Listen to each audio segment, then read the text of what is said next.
There is a silent truth, a deeply guarded secret that absolutely nobody in the traditional finance industry wants you to figure out on your own.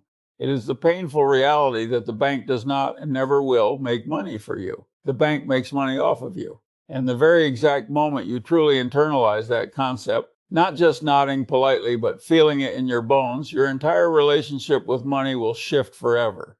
For decades, I have watched with a heavy heart as hardworking people spend 30, sometimes 40 years of their lives dutifully handing their precious capital over to towering institutions.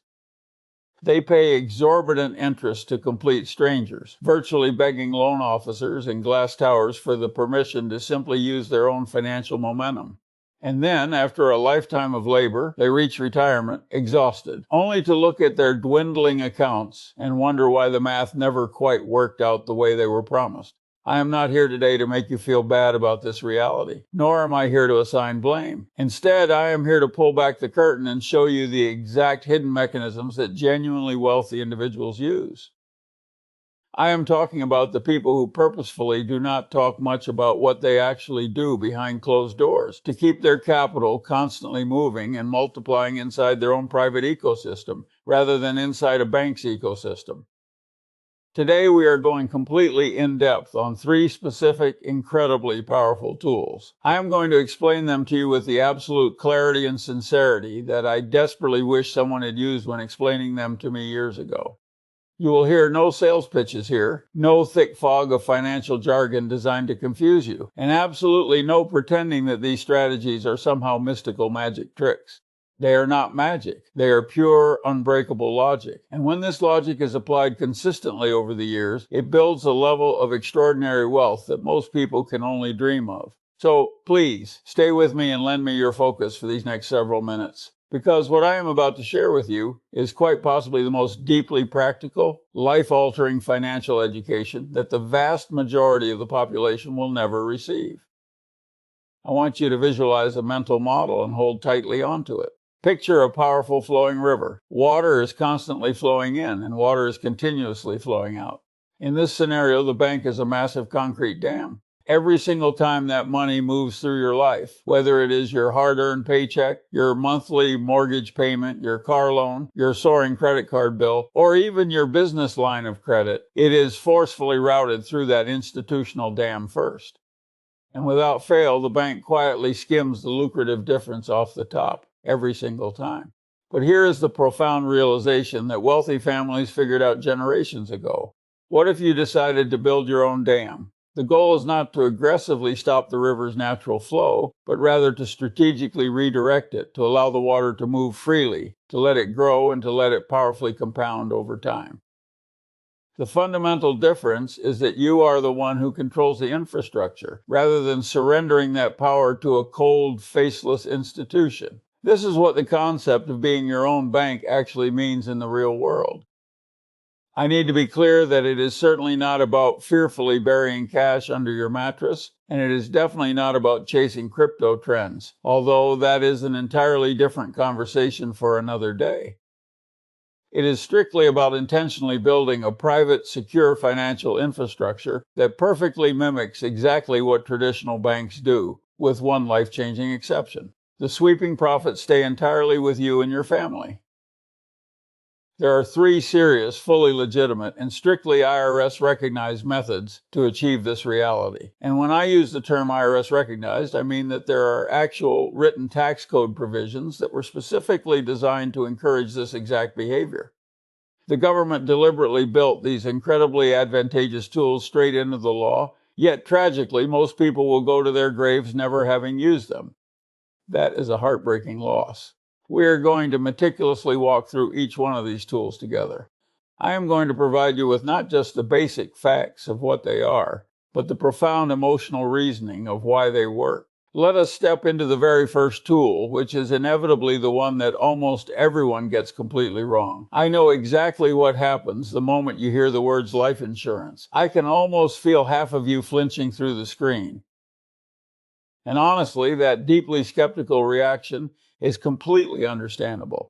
Life insurance has a massive reputation problem in our modern world, and it is a terrible reputation that the industry earned quite honestly. For decades, highly incentivized commission salespeople aggressively oversold it, tragically mispriced it, and aimed it at the completely wrong financial goals entirely, leaving families burdened rather than liberated. So right here and right now, let us permanently clean up that lingering confusion and have a deeply honest conversation about what this incredibly powerful tool actually does when it is finally set up correctly. The absolute legal foundation of this strategy rests upon Internal Revenue Code Section 772. Let me be unequivocally clear, that is not some shady loophole.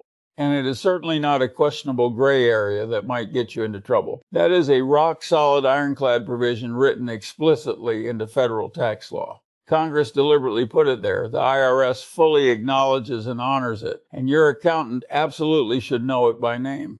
Here's how the brilliant structure actually works. You take out a permanent life insurance policy. Notice I said permanent, definitely not a temporary term policy. And then you intentionally overfund it, which means you are paying significantly more into the policy than just the basic underlying cost of the insurance coverage itself. That beautiful excess money does not just disappear into the ether. Instead, it powerfully accumulates safely inside the walls of the policy as what is legally called cash value. Now here is exactly where the narrative gets incredibly interesting and deeply profitable for you. That accumulated cash value grows. It grows either safely tied to broader market indices and what is known as an indexed universal life policy or an IUL, or it grows reliably through steady dividends in a traditional whole life policy. But either way you choose to go, that money grows completely tax-deferred or even tax-free, heavily depending on exactly how the policy is intricately structured and precisely how you eventually access the money. But the true breathtaking power of this mechanism is what happens next. You are legally allowed to borrow against that growing cash value. Please hear me carefully. You do not withdraw the money. You borrow against it. This specific distinction is absolutely everything. When you strategically borrow against your cash value, two incredibly powerful things happen simultaneously that should legitimately make you stop in your tracks.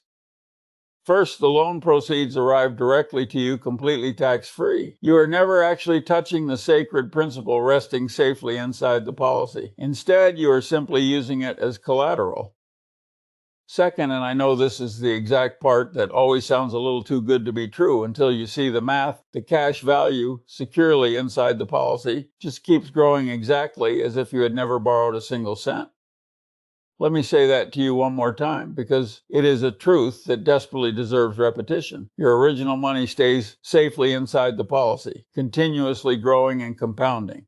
And simultaneously, you also have the borrowed money sitting right there in your hand, fully ready to be aggressively deployed into a lucrative outside investment. You are literally simultaneously earning the steady return inside the policy while actively putting the borrowed capital to work somewhere else. That, my friends, is leverage. Let us ground this in reality and put some hard numbers to it so you can see the magic. Imagine for a moment that your cash value is sitting nicely at $200,000, steadily growing at a predictable 7% annually.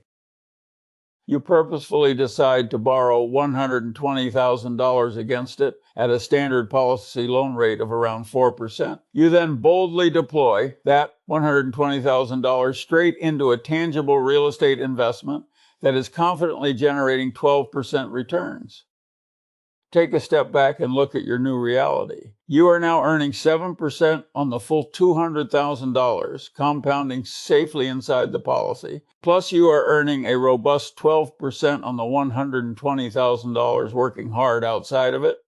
The beautiful spread between what you are actively earning and what you are minimally paying is exactly how you win the game of wealth.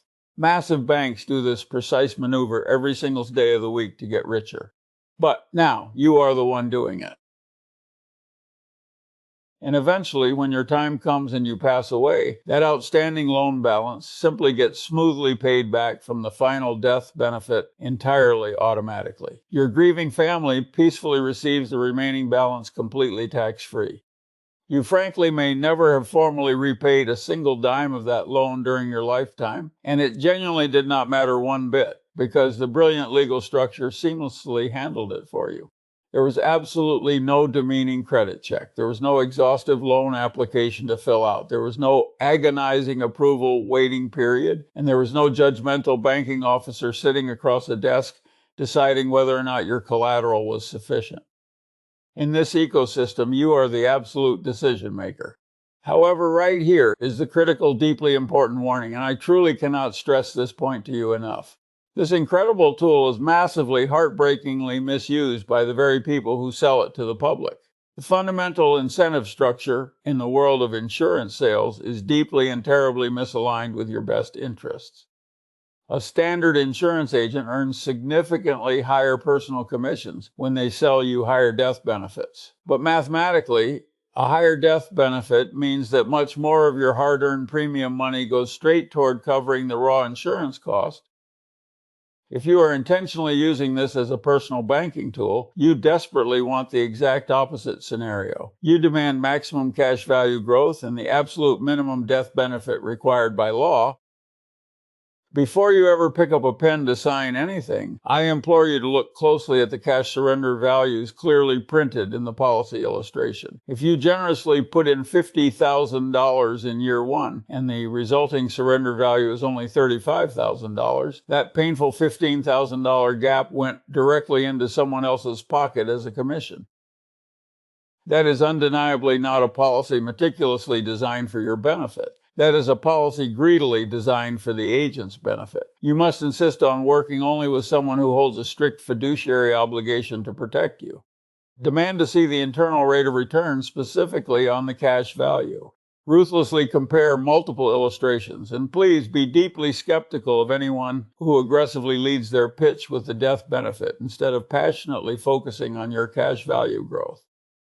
Now let us move on to the second powerful tool, which involves the very retirement account that absolutely nobody ever thinks to strategically borrow from. I can already hear the loud, anxious question rapidly forming in the back of your head right now. You are thinking, why on earth would I ever intentionally borrow from my sacred retirement savings? Is that not the ultimate form of financial suicide? I completely understand that initial instinct, and I deeply validate that fear. For generations, almost the entirety of the financial advice culture surrounding the traditional 401(k) has been rigidly built on one single unyielding message. Put your money in, lock the door, absolutely do not touch it under any circumstances, and just let it blindly compound for the next 40 years.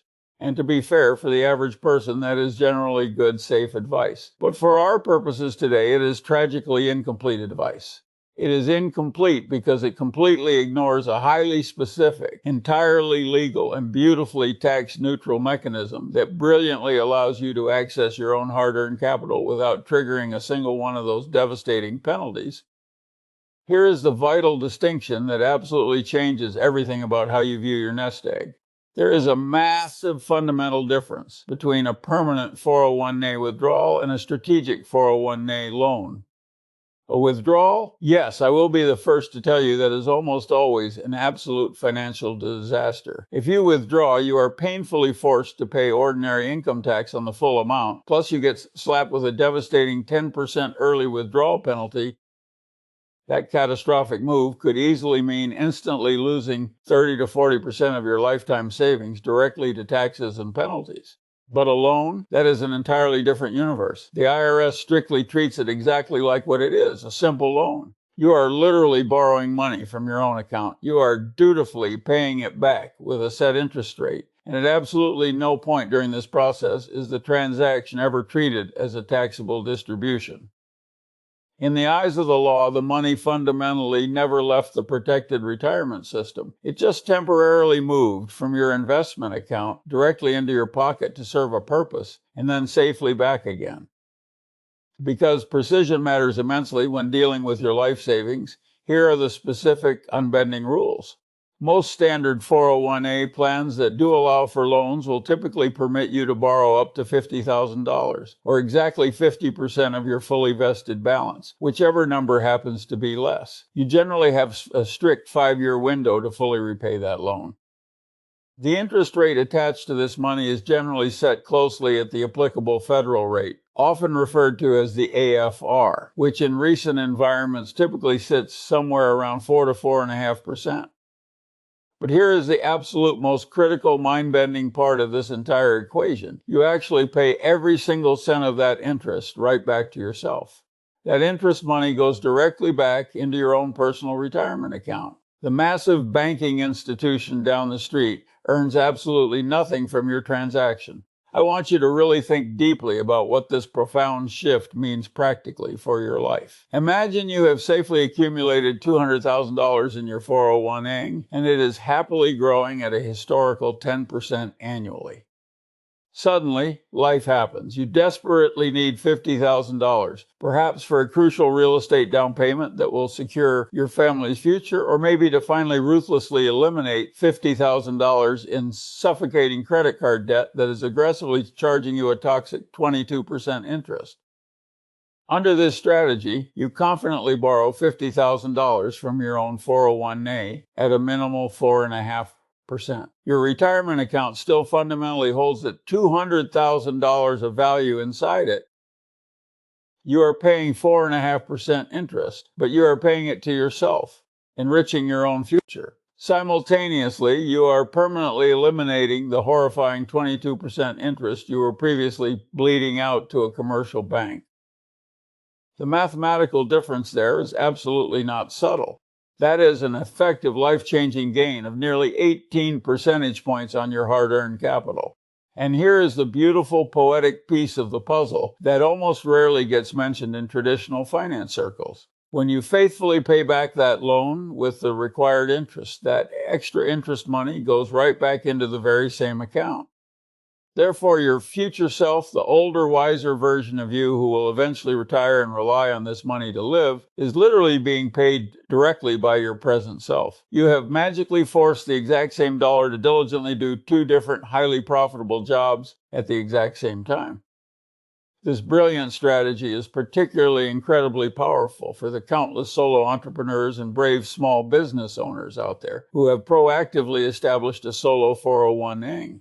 You can legally contribute significantly more capital into it than you ever could with a traditional employer-sponsored 401a. And importantly, it offers those exact same beautiful loan provisions. If you are pouring your blood, sweat, and tears into running your own business right now and you do not yet have a solo 401a firmly set up, that is an urgent, non-negotiable conversation you need to be having with a highly qualified tax professional this very week. Not next month, not when you have more time, but this week. Now, as your guide, I must be completely honest and acknowledge an important constraint here. This specific mechanism is absolutely best used for pressing short-term capital needs. We are talking about critical bridge financing to quickly close a lucrative real estate deal, necessary business startup costs to get your dream off the ground, or urgent high-interest debt elimination. It is emphatically not designed for long-term capital deployment.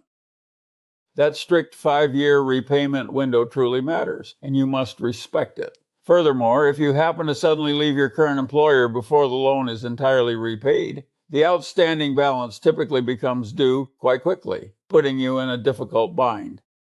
You must intimately know the specific written terms of your exact plan before you ever decide to borrow a dime. But when you apply this tool for the perfectly right situation, it provides you with access to incredibly low cost, lightning fast, and entirely self-contained capital. We now arrive at the third tool, and this is exactly where the strategy transitions from simply smart to genuinely sophisticated. This is the precise arena where the few individuals who truly understand the mechanics begin to pull dramatically and permanently ahead of everyone else who doesn't. If you are someone who owns a business, whether it is structured as an S-Corp, a C-Corp, an LLC, or truly any closely held entity, you possess the incredible, entirely legal ability to actively create a private lending relationship directly between the very entities that you already own. Your business can literally lend money to another one of your businesses. Your established holding company can confidently lend vital capital down to your bustling operating company. Your ultra-secure safe asset LLC can strategically lend funds over to your risk-taking active investment entity. And the true beauty of this private lending structure is that it can be meticulously designed to serve you in multiple, highly profitable ways, all at the exact same time. Let us carefully break down exactly why this concept is so incredibly powerful. First and foremost, the resulting interest income stays entirely locked inside your own personal financial ecosystem. Think about this scenario. When your protected LLC formally lends $100,000 to your active corporation and correctly charges a standard 5% interest rate, that $5,000 in annual interest income flows straight back into your LLC. It does not go to a towering bank downtown. It stays faithfully with you. Furthermore, the borrowing corporation rightfully gets to legally deduct that entire interest payment as a standard business expense, beautifully and legally reducing its overall taxable income. Simultaneously, your LLC proudly earns that exact same interest as pure income. Because you are the ultimate controller of both distinct entities, the simply and safely circulates continuously within your own private financial universe, constantly enriching you. Second, and this is where the strategy becomes a fortress, this maneuver can serve as a seriously robust asset protection mechanism. Here's exactly how that protective layer works. Imagine you have a significant amount of capital sitting safely in what I would call a safe entity, such as a completely anonymous LLC carefully established in a heavily protective state like Wyoming. That particular entity purposefully has zero active business operations. It has no employees, no messy contracts, and absolutely no liability exposure to the outside world. Its only job is just quietly holding your capital. Now, suppose you deeply want to aggressively deploy that saved capital into a highly active, potentially lucrative deal, maybe a complex house flip, maybe a risky hard money lending arrangement, or perhaps a large commercial real estate acquisition. That active deal inherently carries significant risk. In business, things can and do go wrong. If you simply use your safe entity to directly own that risky active deal, you are foolishly exposing all of your hard-earned capital directly to that new risk. Instead, you use the private lending strategy. Your completely secure safe entity simply acts as the bank and lends the required capital to the active entity. The active entity is the one that fully takes on the burden of the risk. Meanwhile, your safe entity securely holds a legally binding, fully secured promissory note. If the active deal tragically fails and everything falls apart, your safe entity retains an ironclad legal claim as a primary creditor. That gives you a legally protected position with absolute priority over any general creditors or eager equity holders who are trying to make claims against the remaining assets of that failed entity. You have brilliantly, legally, and structurally separated your precious capital from the inherent risk. The money is still very much actively in the game, working hard for you, but it is deeply protected behind a legal wall. Now, because this entire process involves what the law considers related parties, meaning entities that you personally own or control, the IRS quite rightfully scrutinizes these transactions closely. And honestly, that is entirely appropriate. You absolutely cannot simply fabricate a fake lending arrangement on a piece of scrap paper just to conveniently move money around and fraudulently call it a deductible expense. If you try that, the IRS will quickly and aggressively call it exactly what it actually is, a disguised taxable distribution. And trust me, you absolutely do not want to invite that kind of trouble. To make this powerful strategy work properly and legally, you must commit to doing it properly. That means you must execute a real, officially signed promissory note. This document must explicitly and clearly state the exact loan amount, the specific interest rate, the rigorous repayment schedule, and exactly what collateral is being pledged. This cannot be a casual handshake agreement, and it cannot just be a quick memo typed into your personal file. It must be a proper, enforceable legal document. Furthermore, you must absolutely use an interest rate that is at or above the applicable federal rate, the AFR, which the IRS clearly publishes every single month. Using a legitimate rate at or above the AFR completely eliminates the IRS's ability to argue that you are somehow sneakily hiding a taxable gift or a disguised distribution inside of a fake loan. Finally, there must be actual verifiable repayment behavior. The borrowing corporation must faithfully make real, documented payments exactly according to the agreed-upon schedule. Your official bank records must clearly show the real transfers of actual funds. If you carelessly never make a single payment and several years pass without any actual financial movement, the IRS has full legal grounds to completely recharacterize the entire arrangement. This process isn't necessarily complicated, but it absolutely requires strict, unwavering discipline, and it absolutely requires working alongside a seasoned attorney or CPA who deeply understands the complex nuances of related party transactions. When it is executed flawlessly, you have essentially created your own private bulletproof credit system. You become simultaneously the demanding lender and the ultimate wealthy beneficiary of the borrower's success. The incoming interest continuously builds immense wealth safely inside your protected entity. The borrowing entity reliably gets the necessary capital at a perfectly reasonable cost. The dangerous risk is neatly compartmentalized. The beautiful tax efficiency is strictly maintained. Before we look at the grand philosophy behind all of this, I must urgently mention two additional highly potent financial instruments. The first is the home equity line of credit, commonly known as a HELOC. If you are fortunate enough to own a home with significant equity, you literally have a massive credit facility just sitting dormant. Tragically, most people are conditioned by society to treat this strictly as emergency-only capital, a glass to break only in case of utter disaster. That mindset is an absolute waste of your financial momentum.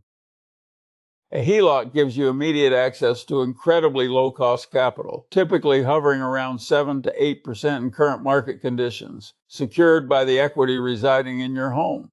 But here is the brilliant secret that almost nobody ever stops to think about. When the interest on a HELOC is specifically used for investment purposes, it legally becomes deductible as an investment expense.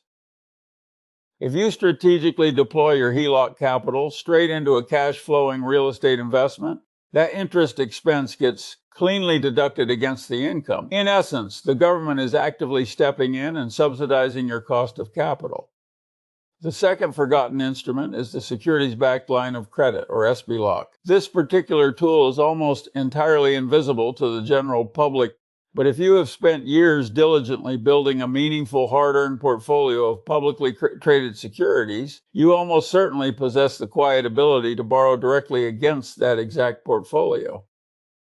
And you can do so at interest rates that are significantly below what any commercial bank would ever dare charge you on a standard unsecured loan. The truly critical, life-altering insight here is this: your entire portfolio keeps relentlessly compounding and growing in the market while you borrow against it. You absolutely do not have to painfully sell off your best positions, you do not trigger devastating capital gains taxes, and you do not disrupt the long-term investment thesis that you have believed in for years. This is exactly how the largest, most sophisticated investors seamlessly acquire massive new assets without ever once showing up to grovel before a bank's judgmental loan committee. They can effortlessly make a dominant cash offer in 24 hours flat, all secured against a magnificent portfolio that just keeps working in the background. The bank simply never even enters the equation. Let me ask you to take a deep breath and step back with me for just a moment to truly look at the big picture. I want to talk deeply about what is actually happening behind the scenes when a person finally masters these extraordinary tools. Capital is overwhelmingly most powerful when it is constantly circulating, not when it is lazily sitting still. Every single solitary dollar that sits idle in a savings account, pitifully earning 0.5%, is violently losing ground.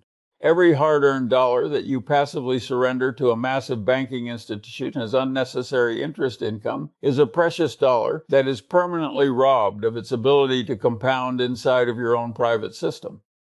The revolutionary strategies that we have rigorously covered today are all expressions of the same underlying logic. Keep the capital safely locked inside your ecosystem. Control the flow. Earn the spread. The ultra-wealthy do not magically have access to completely different underlying assets than you do. What they actually have access to is different, superior knowledge. However, as your guide on this journey, I would be doing you a massive, unforgivable disservice if I ended this conversation right there without being brutally direct and honest with you about the inherent risks. Cash value life insurance is a serious long-term commitment. The heavy cost structure, heavily front-loaded in the early years, means that you absolutely need the patience to stay locked in the policy for a decade or more.